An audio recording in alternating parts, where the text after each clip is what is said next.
Hi. Hi. Wait. Just gonna do one of these. Yes. Yeah. Good to go.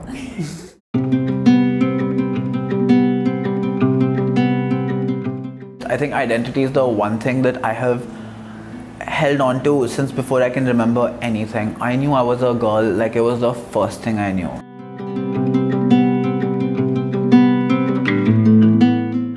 Hi, I'm Teya. I'm 27. My pronouns are she and her. But when I have a wig on my head, I go by SICKK, cough cough. I'm a performing drag queen. I'm also a fashion girl, dabbled a little bit. And what else do I do? I'm a budding corporate professional now. So yeah, there's a lot of sides to me. I'm like an onion. The more you peel, it just makes you cry. It just makes you cry. It's all the same, all the way down to the center, and you're just crying.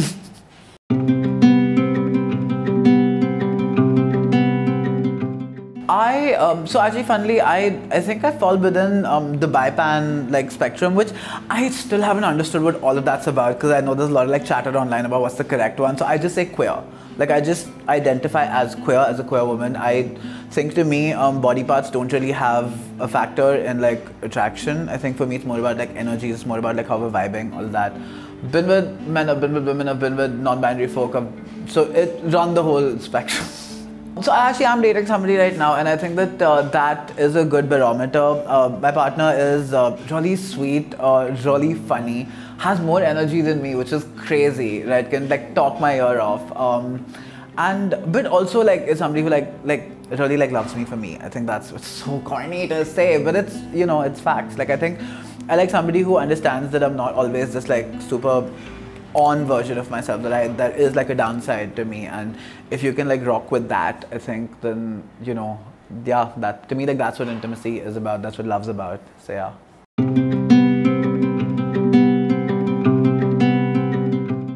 I am a Gemini, so there is like a lot of this duality going on, and I firmly believe that like it's okay for people to hold like very conflicting opinions or like beliefs or like, you know, vibes. So when I'm on, right, like it's high energy. It's like I want to talk to everybody. I want to like go out in the world. But when that's not happening, I am literally a recluse. Like I don't want to, like I want to be non-verbal. Like there are times when I just want to like curl up in bed and like not come out for like 5 days. You know, I just want to like hyper focus on my video games or just like watch like dumb content on YouTube for like hours. So those are the sort of like two sides to me, and sometimes it could be happening at the same time. I could literally be at a party but like internally being like, I want to die. No, I can't say that. No, but this is just being like, yeah, I want to like disappear. I don't want to be around so much. So I think, yeah.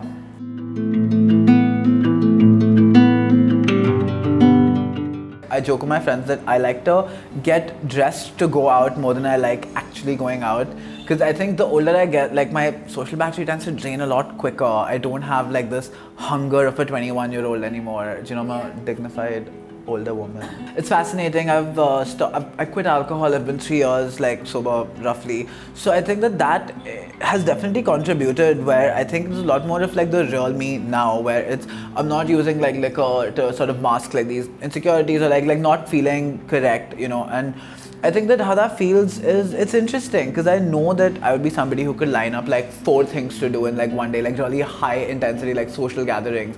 I'd be like, okay, first this one, then that one, then that one, then we come home. And now like it's like one. I have one thing I can do, and then I'm just like immediately I'm like, okay, I must go away. Like I need to like play video games for 2 days. So I think it's fascinating. I'm really like leaning into it now though.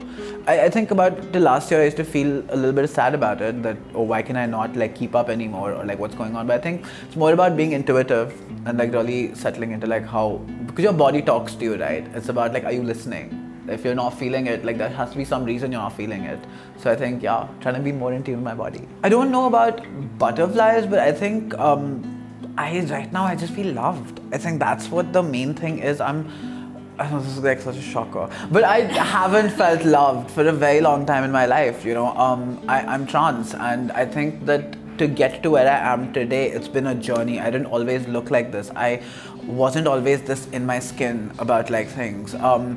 And it's been a journey. It's been a lot of it has been feeling very unloved, feeling like not seen, feeling like you have to perform a certain kind of way to be worthy of love. And Now where I'm at, especially like with the relationship that I have, it's a lot of feeling like, oh, I can just be whatever. Like I don't have to be, I can just exist. And that itself is worthy of being loved, which is insane to me. The way to like get to my heart, you put on like the most monotonous YouTube video of like just some guy like for 30 plus minutes, actually 3 hours is the sweet spot, of like just some in-depth like lore video about like anything, video games, like a topic, like just a rabbit hole to fall down, and I'll just be on my like little computer just dun, dun, dun, dun, dun, dun, dun. And that is like my true happy place, just meaningless acquisition of information. I think for a lot of my life I felt like I was in constant free fall, and it's the thing that at this point you're not even scared of like hitting the ground, because you're like, I just want this to stop actually. Like there's no rock bottom, like the rock bottom was yanked under me, like, and then it's just been fallen. But I think that I can say that no longer. I think I have been trying very actively to ground myself, to find like, to put down roots, to have like mechanisms to help me like not feel like I'm constantly falling. So no, definitely I think again it's about that fact that when you're queer and you're growing up, it just, everything is happening at breakneck speed. There's so much dissonance that you feel with your own self, with existing in general society, you know, feeling like you're not gonna belong, you're not good enough, you have to like have all these things happening for you to feel like you belong. And I think that's what contributed a lot for me to like that free fall of feeling like I need to do everything, because this second that I have is the only second I'll ever have.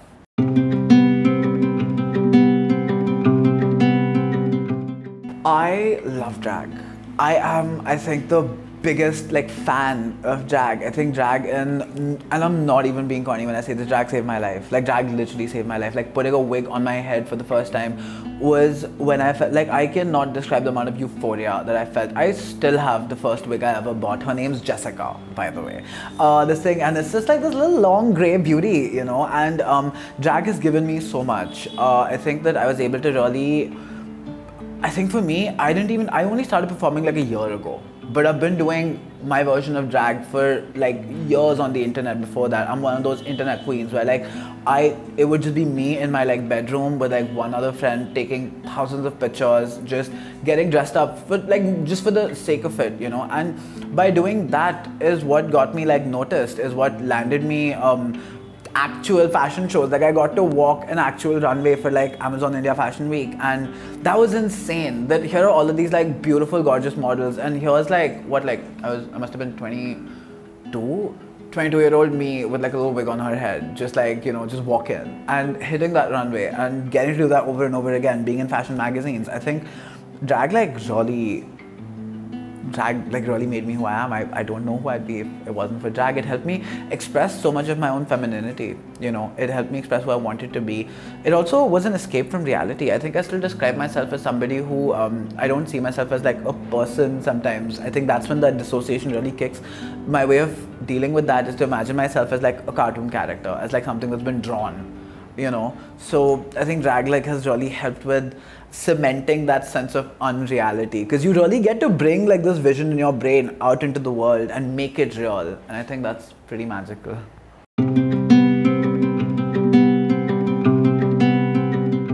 I think identity for me is very clear-cut. I think identity is the one thing that I have held on to since before I can remember anything. I knew I was a girl, like it was the first thing I knew. Like it's insane. Like I was convinced that I would like just wake up one day and be like, oh my god, Starfire from Teen Titans, Raven from Teen Titans, Kagome from Inuyasha, you know, like those were the girlies. Like to me, like I was like, wait, Cardcaptor Sakura, oh my god, I wanted to be her best friend so bad, because she was the girl who like would design all her costumes, and I was like, that's me. And then her teacher, Mrs. Mackenzie, I think, not me, like literally exposing myself for being a weeb. But no, my point is that I drew a lot of inspiration, comfort from like these, again, from cartoons, from anime, you know, but these like depictions of women that were larger than life, that were so much more than, and I was like, that's me. And my identity is the one thing I have been the surest of, which is fun now, because, you know, I look like a girl and I say that I'm a girl and it aligns, right? But there were times in my life when I did not, you know, when puberty was hitting, when I was in my first or second year of college, and but I was still very clear. I'm like, oh no, I'm trans and I'm going to transition one day, and it's just I don't have access to like what I need right now, and that would make me sound crazy to people, and which is why I said like having drag really helped, because then when you sort of put that wig on your head, when you put that makeup on, it almost helped sell my reality to other people, because they were like, oh, that's that illusion that you're doing. So yeah, right now, wig on your head, she, her, wig off, what's going on here? So I think that my identity is something I've been very like rock solid. Purpose, I'm still searching. I am 27 and my only purpose is to be hotter than I've ever been in my 30s. That's the goal, and I'm saying it on camera. Because like I want that to be a record, like I just want to be really hot. And I think that, I deserve that. I deserve to give that to myself.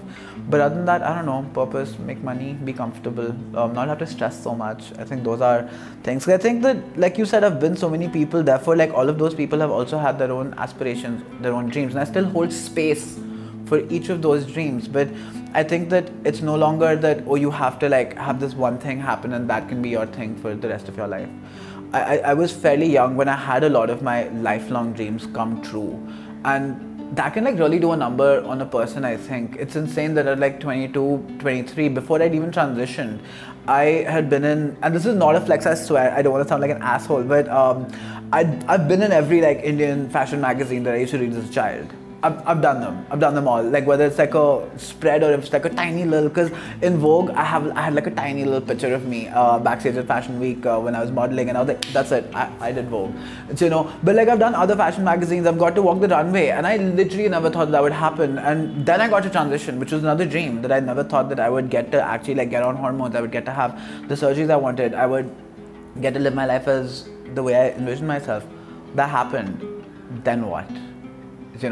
Then what? Like I had all of this happen before I turned 25, and then a pandemic hit, and then it was just me in my bedroom just being like, wait, is life it? Is this it? Like what's next? Nobody tells you what happens after happily ever after. Like you still gotta get up every morning, you still gotta, so I think I'm always searching for a purpose.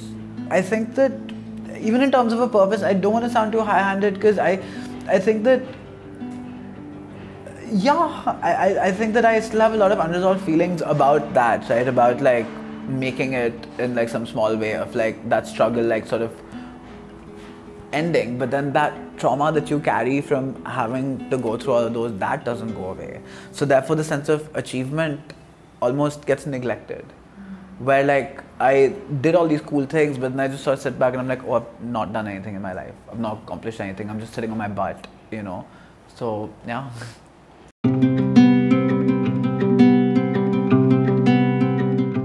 I think what I've found peace with the fact is that I cannot tell how my body is, and I've just decided that it's fine. It's fine, because I spent a lot of my life struggling with the way that I looked, being sort of overweight as a child, and then like drastically losing all of that weight, not in the healthiest form of fashion, and then being told that for all of the literal abuse I put my body through, that, oh, now you're in fashion, now you're a size 6, you can fit these clothes, okay great, we can take a picture, we can book you for shoots, and then having surgery, which again, one of the most like life-affirming things in my life, but being put on bed rest for like 6 months and gaining so much weight, and then immediately like being told by like everybody I've worked with that, Soz, maybe next time. And like, because you've been in fashion for a long time, you understand what that means, right? It's like, oh, like we can't tell you you're fat, but you're fat, so like we can't book you. And just that doing a number, because I've struggled with eating, I've struggled with body image issues for a very long time, and I think that even now I still struggle with it. I look back at old pictures and I'm like, fuck, I was so pretty. Can I curse? I can. Y'all can bleep it, it's fine. So we're like looking back and being like, fuck, I used to be so pretty, why did I feel like shit back then? I look back at me at my thinnest and I'm like, I was convinced in my brain that, oh, like you need to lose more weight, you need to lose more weight. I went 3 months without eating anything that wasn't like fruits and doing yoga for like 3 hours and just driving myself insane. And then like your body obviously gives up, and like I had a really rough recovery period, this thing, and then when I sort of like put that weight back on, it was just a confirmation of all of your worst fears, that the way we treat people who are like larger is terrible. And having that fat phobia, internalizing that, it's awful. And so I decided to just like sort of give it up. To be like, no, actually, I don't know what my body looks like, and I don't have to. Because when I see in the mirror, I can't tell. Like, to me, I will always in some way be that like child who was told that they weren't worthy enough. I'll always be like that person. I'm working to correct that, right? But until then, I think I'm just gonna keep doing what I'm doing. I'm gonna try to listen to my body and not like worry about what I see in the mirror. Because I think I've realized your brain lies to you. Your brain like really lies to you, and it distorts what you're seeing. And it can suck sometimes. So I just tend to be like, it's fine, you know. It's hard because I've done a lot of work to unlearn shame that I realized later wasn't even mine to begin with, you know. And it sucks because you have family, you have friends, you have people you care about, and you see how like they're treated with the same messaging that you receive. And it's like, but then what are we saying, you know, about like people who are fat? Are we really just saying that like, oh, you don't deserve to like live the same life that you do if you're not in shape, if you don't conform to like these standards of beauty? I think that's bull. I think that's so wrong. And if somebody like me is still like struggling with that, what about my friends who are like much larger than me? Like, I think they're beautiful, but then what a number that must be doing on their heads, right? And that's what like really like where I'm like, okay, I have to like do this work so I'm not perpetuating like these ideas. Because like I have people in my life that I care about, that I don't want to subconsciously be like enforcing this on, you know. When we sit and we say, God, I've gotten so fat, oh, I hate that. Like, what does that actually mean? What are you saying? Are you saying that being fat is like a bad thing? And again, like in like the sort of like glamorous world or whatever, these are terms that just get thrown around, right? Like, oh my God, I'm looking so fat, it's so gross. Oh, I really need to lose like these blah, blah, blah. And it's coming from like some of the most in shape people you'll ever see. And then you sort of look at yourself and you're like, well, shit, I guess I'm just a dumpster fan. Like, no babe, you're fine. I just don't want to be fat ever. And it's like, so therefore I had to like stop talking like that too. Because I was like, wait, that's not right. I can't be using these words to describe. Because fat is not a pejorative. Being fat is not bad. It's not like a change in word for ugly or unhappy with yourself. If that's how you feel, say that, right? Yeah.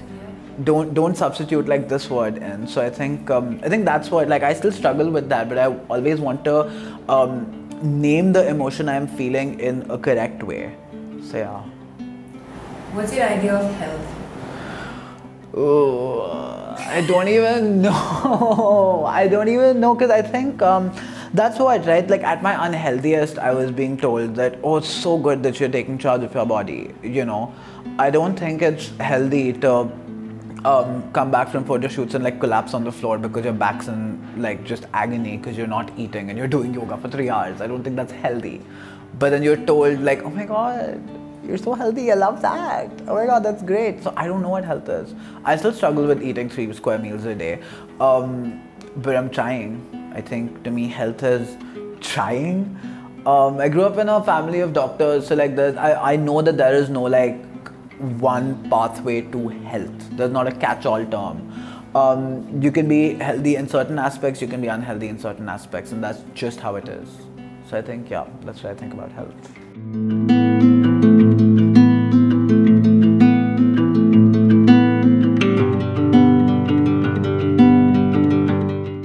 Like what you saw? Support us so we can create more empowering content for you. Like and share this video and subscribe to our YouTube channel.